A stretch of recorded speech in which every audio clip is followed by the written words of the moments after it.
Hello friends, ಹೇಗಿದ್ದೀರಾ? ಎಲ್ಲರೂ ಆರಾಮಿದ್ದೀರಾ ಅಂದ್ಕೋತೀನಿ. ನನ್ನ ಇವತ್ತಿನ ವ್ಲಾಗ್ನಲ್ಲಿ ಮಾರ್ನಿಂಗ್ ಟಿಫನ್ಗೆ ಚಪಾತಿ ಜೊತೆಗೆ ಕಾಂಬಿನೇಷನ್ ಆಗಿ ಟೊಮೊಟೊ ಕುರ್ಮನ ಮಾಡ್ಕೊಂಡಿದ್ದೆ. So hotel style tomato kurma ಅಂತಲೇ ಹೇಳ್ಬೋದು. ಇದು ಚಪಾತಿಗೆ, ರೊಟ್ಟಿಗೆ, ಪೂರಿಗೆ ಎಲ್ಲದಕ್ಕೂ ಒಳ್ಳೆ ಕಾಂಬಿನೇಷನ್ ಅಂತಲೇ ಹೇಳ್ಬೋದು.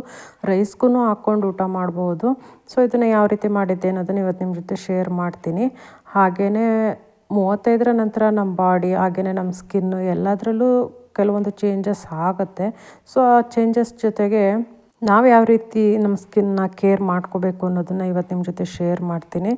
ಸಂಜೆ ಟೈಮ್ ಲೆಮನ್ ಟೀನ ಮಾಡ್ಕೊಂಡಿದ್ದೆ. ಸೊ ಲೆಮನ್ ಟೀನ ನಾನು ಯಾವ ರೀತಿ ಮಾಡ್ಕೊಂಡಿದ್ದೆ, ಅದರಿಂದ ಏನು ಯೂಸಸ್ ಅನ್ನೋದನ್ನು ಇವತ್ತು ನಿಮ್ಮ ಜೊತೆ ಶೇರ್ ಮಾಡ್ತೀನಿ. ಅದಕ್ಕಿಂತ ಮುಂಚೆ ಯಾರು ನನ್ನ ವ್ಲಾಗ್ನ ಫಸ್ಟ್ ಟೈಮ್ ನೋಡ್ತಿದ್ರೆ ವಿಡಿಯೋನ ಲೈಕ್ ಮಾಡಿ ಮತ್ತು ಸಬ್ಸ್ಕ್ರೈಬ್ ಮಾಡಿ ಅಂತ ಹೇಳ್ತಾ ನನ್ನ ಇವತ್ತಿನ ವ್ಲಾಗ್ನ ಶುರು ಮಾಡ್ತಾಯಿದ್ದೀನಿ. ಸೊ ವೆಲ್ಕಮ್ ಟು ಸ್ವೀಕೃತಿ.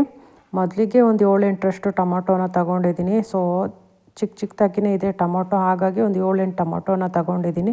1-2 ಟೊಮೊಟೊನ ಸ್ವಲ್ಪ ದಪ್ಪನಾಗಿ ಮಿಕ್ಸಿ ಮಾಡ್ಕೋಬೇಕು, ಹಾಗಾಗಿ ದಪ್ಪನಾಗಿ ಕಟ್ ಮಾಡ್ಕೊಂಡಿದ್ದೀನಿ. ಇನ್ನು ಉಳಿದಿದ್ದ ಟೊಮೊಟೊನೆಲ್ಲ ಚಿಕ್ಕದಾಗಿ ಸ್ಲೈಸಾಗಿ ಉದ್ದಕ್ಕೇ ಕಟ್ ಮಾಡ್ಕೊಂಡಿದ್ದೀನಿ. ಹಾಗೆಯೇ ಒಂದು ಈರುಳ್ಳಿನ ತೊಗೊಂಡಿದ್ದೀನಿ. ಇಬ್ಬರೇ ಇರೋದ್ರಿಂದ ಜಾಸ್ತಿ ಮಾಡ್ಕೋತಾ ಇಲ್ಲ, ಇಬ್ಬರಿಗೆ ಎಷ್ಟು ಬೇಕೋ ಅಷ್ಟನ್ನು ಮಾಡ್ಕೋತಾ ಇದ್ದೀನಿ. ಸೊ ಹಾಗಾಗಿ ಒಂದು 4 ಟೊಮೊಟೊ ಒಗ್ಗರಣೆಗೆ ಮತ್ತು 1-2 ಮಿಕ್ಸಿ ಮಾಡ್ಕೊಳ್ಳೋದಕ್ಕೆ ಅಂದ್ಬಿಟ್ಟು ದಪ್ಪನಾಗಿ ಕಟ್ ಮಾಡಿ ಇಟ್ಕೊಂಡಿದ್ದೀನಿ. ಹಾಗೆಯೇ ಈರುಳ್ಳಿನೂ ಅಷ್ಟೇ ಉದ್ದಕ್ಕೇ ಸ್ಲೈಸಾಗಿ ಕಟ್ ಮಾಡ್ಕೊಂಡಿದ್ದೆ. ಸೊ ಟೊಮೊಟೊ ಕುರ್ಮ ಅಂತೂ ತುಂಬಾ ಚೆನ್ನಾಗಿ ಬಂದಿತ್ತು. ಇದು ರೊಟ್ಟಿ ಜೊತೆಗೆ, ಚಪಾತಿಗೆ, ಹಾಗೆ ಪೂರಿಗೆ, ಪರೋಟ ಜೊತೆಗೆ, ಹಾಗೆಯೇ ರೈಸ್ಗೂ ಹಾಕ್ಕೊಂಡು ತಿನ್ಬೋದು. ತುಂಬಾ ಚೆನ್ನಾಗಿರುತ್ತೆ. ನಮ್ಮನೇಲಿ ಟೊಮೊಟೊ ಹಣ್ಣು ಇತ್ತು ಅಂತಂದರೆ ನೈಟ್ ಟೈಮ್ ಒಂದು ಟೈಮ್ಗೆ ಸಾಂಬಾರೇನು ಇಲ್ಲ ಅಂತಂದರೆ ಟೊಮೊಟೊ ಒಗ್ಗರಣೆ ಮಾಡಿಬಿಟ್ಟು ಟೊಮೊಟೊ ಹಣ್ಣಿಂದು ಚಟ್ನಿನ ಮಾಡ್ಕೋತೀನಿ. ಸೊ ಒಂದೇ ಥರದ್ದು ಟೊಮೊಟೊ ಚಟ್ನಿ ಮಾಡ್ಕೊಳ್ಳೋಕ್ಕಿಂತ ಈ ರೀತಿ ಕುರ್ಮ ಈ ಥರ ಏನಾದ್ರು ಬೇರೆ ಟ್ರೈ ಮಾಡಿದ್ರೆ ರೈಸ್ ಜೊತೆಗೂ ಅಷ್ಟೇ ಒಂದು ಟೈಮ್ಗೆ ತುಂಬಾ ಚೆನ್ನಾಗಿರುತ್ತೆ. ಖಾರಕ್ಕೆ ಸ್ವಲ್ಪ ಖಾರ ಪುಡಿ ಹಾಕ್ಕೊಂಡ್ರೂ ಹಸಿರು ಮೆಣಸಿನ್ಕಾಯಿ ಹಾಕ್ಕೊಂಡ್ರೆ ತುಂಬ ರುಚಿ ಅನಿಸೋದು. ಸೊ ಹಾಗಾಗಿ ಒಂದು 4 ಹಸಿರು ಮೆಣಸಿನ್ಕಾಯಿ ಮತ್ತು ಸ್ವಲ್ಪ ಕರಿಬೇವಿನ ಸೊಪ್ಪನ್ನು ಕಟ್ ಮಾಡಿ ಇಟ್ಕೊಂಡೆ. 35 ಆದಮೇಲಂತೂ ಲೇಡೀಸ್ಗಂತೂ ತಮ್ಮ ಬಾಡಿಲಂತೂ ತುಂಬಾ ಬದಲಾವಣೆ ಅನಿಸುತ್ತೆ. ಹಾಗೆಯೇ ಸ್ಕಿನ್ನಲ್ಲೂ ಅಷ್ಟೇ ತುಂಬಾ ಚೇಂಜಸ್ ಆಗುತ್ತೆ. ಸೊ ನಮ್ಮ ಬಾಡಿ ಮತ್ತು ಸ್ಕಿನ್ನೆಲ್ಲ ಚೇಂಜ್ ಆಗೋ ಥರನೇ ನಾವು ಕೆಲವೊಂದು ಬದಲಾವಣೆಗಳನ್ನ ಮಾಡ್ಕೋಬೇಕು, ಹೆಚ್ಚಿನ ಕೇರ್ನ ಮಾಡ್ಕೋಬೇಕು ನಮ್ಮ ಸ್ಕಿನ್ಗಂತೂ. ಸೊ ಇದಂತೂ ನನಗೇ ಆಗಿರೋವಂಥ ಅನುಭವ ಅಂತಲೇ ಹೇಳ್ಬೋದು. ಬೇರೆ ಯಾರನ್ನೋ ನೋಡಿ ಇದನ್ನು ಹೇಳ್ತಿದ್ದೀನಿ ಅಂತ ಅಲ್ಲ, ನನಗೇ ಆಗ್ತಿರೋವಂಥ ಅನುಭವ ಆಗಿರೋದ್ರಿಂದ ಇದ್ರ ಬಗ್ಗೆ ನೀಟಾಗಿ ಹೇಳೋದಕ್ಕೆ ಮತ್ತು ನನ್ನ ಶರೀರದಲ್ಲಿ ಯಾವ್ಯಾವ ರೀತಿ ಚೇಂಜಸ್ ಆಗುತ್ತೆ, ಸೊ ನಾನು ಯಾವ್ಯಾವ ರೀತಿ ಇದನ್ನು ಬದಲಾವಣೆ ಮಾಡಿಕೊಂಡೆ ಅನ್ನೋದನ್ನು ಇವತ್ತು ನಿಮ್ಮ ಜೊತೆ ಶೇರ್ ಮಾಡ್ತೀನಿ. ಸೊ ಟೊಮೊಟೊ ಈರುಳ್ಳಿ ಎಲ್ಲ ಕಟ್ ಆದಮೇಲೆ ಒಂದು ಮಿಕ್ಸಿ ಜಾರ್ಗೆ ಸ್ವಲ್ಪ ಕಾಯಿ, ಹಾಗೆಯೇ ಕಟ್ ಮಾಡಿ ಇಟ್ಕೊಂಡಿದ್ನಲ್ಲ 1-2 ಟೊಮೊಟೊ, ಸ್ವಲ್ಪ ಒಂದು ಅರ್ಧ ಸ್ಪೂನ್ನಷ್ಟು ಗಸಗಸೆ, ಹಾಗೆಯೇ ಒಂದು ಅರ್ಧ ಸ್ಪೂನ್ನಷ್ಟೇ ಕಡಲೆನ ಹಾಕ್ಕೊಂಡೆ, ಸ್ವಲ್ಪ ಗಟ್ಟಿ ಬರಲಿ ಅಂತಂದ್ಬಿಟ್ಟು. ಅಷ್ಟನ್ನು ಮಿಕ್ಸಿ ಮಾಡಿ ಇಟ್ಕೊಂಡು ಬಾಣಲಿಗೆ ಸ್ವಲ್ಪ ಎಣ್ಣೆನ ಹಾಕಿ ಆನಂತರ ಒಗ್ಗರಣೆಗೆ ಸ್ವಲ್ಪ ಸಾಸಿವೆ, ಜೀರಿಗೆ, ಹಾಗೆಯೇ ಕಟ್ ಮಾಡಿ ಇಟ್ಕೊಂಡಿರೋಂಥ ಈರುಳ್ಳಿ ಅದು ಫ್ರೈ ಆದಮೇಲೆ ಟೊಮೊಟೊನ ಹಾಕಿ ಫ್ರೈ ಮಾಡ್ಕೊತಿದ್ದೀನಿ. ನಮಗೆ 30 ಆಗೋ ತನಕ ಸ್ಕಿನ್ನೆಲ್ಲ ತುಂಬಾ ಚೆನ್ನಾಗಿತ್ತು, ಶೈನಿಂಗ್ ಆಗಿರ್ತಿತ್ತು.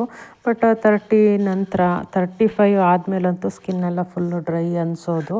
ಸೊ ಅದಕ್ಕಂತೂ ಇವಾಗಂತೂ ತುಂಬಾ ಕ್ರೀಮ್ಸ್ಗಳೆಲ್ಲ ಸಿಗುತ್ತೆ, ಡೇ ಕ್ರೀಮ್ಸು, ನೈಟ್ ಕ್ರೀಮ್ಸು, ಸ್ಕಿನ್ನೆಲ್ಲ ಸ್ವಲ್ಪ ಆಯಿಲಾಗಿ ಇರಬೇಕು ಅಂತಂದ್ಬಿಟ್ಟು. ಸೊ ಮನೇಲಿ ನಾವು ಸ್ವಲ್ಪ ನ್ಯಾಚುರಲ್ಲಾಗಿ ಯಾವ ರೀತಿ ಸ್ಕಿನ್ ಕೇರ್ನ ಮಾಡ್ಕೊಳ್ಳೋದು ಅಂತಂದರೆ, ನಾನಂತೂ ಮನೇಲಿ ಹಾಲಿರುತ್ತಲ್ವ, ಸೊ ಹಾಲಿಗೆ ಅರಿಶಿನ ಮಿಕ್ಸ್ ಮಾಡಿಕೊಂಡು ಮುಖಕ್ಕೆ ಹಚ್ಕೋತೀನಿ.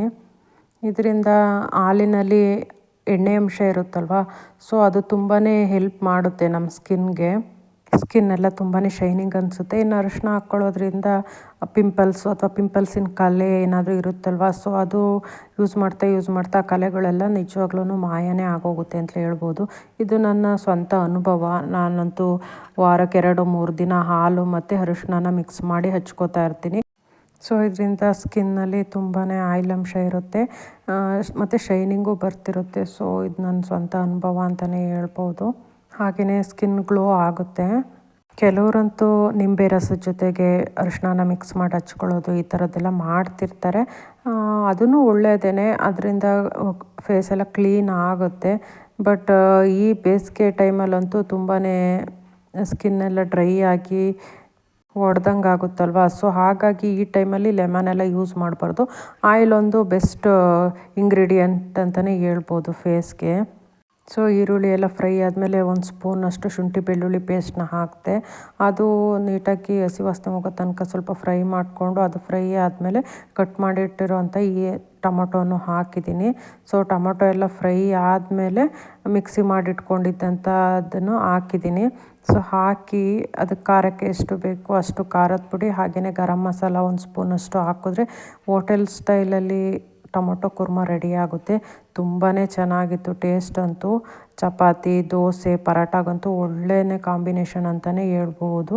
ಹಾಗೆಯೇ ಆದಷ್ಟು ನೀರನ್ನ ಕುಡಿಬೇಕು. ಸೊ ಜಾಸ್ತಿ ನೀರು ಕುಡಿದಷ್ಟು ನಮ್ಮ ಸ್ಕಿನ್ನೆಲ್ಲ ತುಂಬಾ ಚೆನ್ನಾಗಿ ಅನಿಸುತ್ತೆ. 35 ಆದಮೇಲಂತೂ ಸೌತೆಕಾಯಿ, ಕ್ಯಾರೆಟು ಈ ಥರದ್ದೆಲ್ಲ ತುಂಬಾ ಯೂಸ್ ಮಾಡಬೇಕು. ಇವೆಲ್ಲ ನಮ್ಮ ಸ್ಕಿನ್ಗೆ ತುಂಬಾ ಹೆಲ್ಪ್ ಮಾಡ್ತವೆ. 35ಗಿಂತ ಕಡಿಮೆ ಇದ್ದಾಗ ಒಂದು ಏಜ್ ಇರುತ್ತಲ್ವ. ಸೊ ಹಾಗಾಗಿ ನಮ್ಮ ಸ್ಕಿನ್ನು ನ್ಯಾಚುರಲ್ ಆಗಿಯೇ ಗ್ಲೋಯಿಂಗಾಗಿ ಶೈನಿಂಗ್ ಆಗಿರುತ್ತೆ. ಬಟ್ 35 ನಂತರ ಸ್ವಲ್ಪ ಡ್ರೈ ಆಗ್ತಾ ಬರುತ್ತೆ. ನಮ್ಮ ಸ್ಕಿನ್ಗೆ ಇನ್ನೂ ಹೆಚ್ಚಿನದಾಗಿ ಕೇರಿಂಗ್ ಬೇಕಾಗಿರುತ್ತೆ ನಮ್ಮ ಕಡೆಯಿಂದ. ಸೊ ಹಾಗಾಗಿ ಎಷ್ಟಾಗುತ್ತೋ ಅಷ್ಟನ್ನು ಕೇರ್ನ ನಾವೇ ಮಾಡ್ಕೋಬೇಕು. ಅದರಲ್ಲೂ ನ್ಯಾಚುರಲಾಗಿ ಮನೇಲೇ ಸಿಗೋವಂಥದ್ದನ್ನು ಕೆಲವೊಂದು ಯೂಸ್ ಮಾಡಿಕೊಂಡು ಕೇರ್ನ ಮಾಡಿಕೊಂಡ್ರೆ ಇನ್ನೂ ತುಂಬಾ ಒಳ್ಳೆಯದು ಅಂತಲೇ ಹೇಳ್ಬೋದು. ಇನ್ನು ಕೆಲವರು ಟೊಮೊಟೊನ ಫೇಸ್ಗೆಲ್ಲ ಅಪ್ಲೈ ಮಾಡ್ಕೊಳ್ಳೋದು ಈ ಥರದ್ದೆಲ್ಲ ಮಾಡ್ತಿರ್ತಾರೆ. ಅವನು ನಮ್ಮ ಸ್ಕಿನ್ಗೆ ಗ್ಲೋಯಿಂಗ್ ಆಗೋದಕ್ಕೆ ಒಳ್ಳೆ ಹೆಲ್ಪ್ ಮಾಡುತ್ತೆ ಟೊಮೊಟೊನೂ ಸಹಿತ. ಸೊ ನಮಗೆ ಮನೇಲಿ ಈಸಿಯಾಗಿ ಸಿಗುವಂಥದ್ದನ್ನು ಯಾವುದನ್ನು ಆದರೂ ಯೂಸ್ ಮಾಡಿಕೊಂಡು ನಮ್ಮ ಸ್ಕಿನ್ನ ಒಂದು ರೀತಿಲಿ ಪ್ರೊಟೆಕ್ಟ್ ಮಾಡಿಕೊಳ್ಳೇಬೇಕು. ಏಕೆಂದರೆ ನಮ್ಮ ಸ್ಕಿನ್ ಡ್ಯಾಮೇಜ್ ಆಗೋವಂಥ ಕ್ರೀಮ್ಗಳನ್ನೆಲ್ಲ ನಾವು ಯೂಸ್ ಮಾಡ್ತಾ ಇರ್ತೀವಿ. ಸೊ ಆದಷ್ಟು ನ್ಯಾಚುರಲಾಗಿ ಮನೇಲೇ ಸಿಗೋವಂಥದ್ದನ್ನು ಯೂಸ್ ಮಾಡಿಕೊಂಡು ನಮ್ಮ ಸ್ಕಿನ್ಗೆ ಅಪ್ಲೈ ಮಾಡೋದ್ರಿಂದ ನ್ಯಾಚುರಲ್ಲಾಗಿಯೇ ಗ್ಲೋಯಿಂಗಾಗಿ ಬರುತ್ತೆ.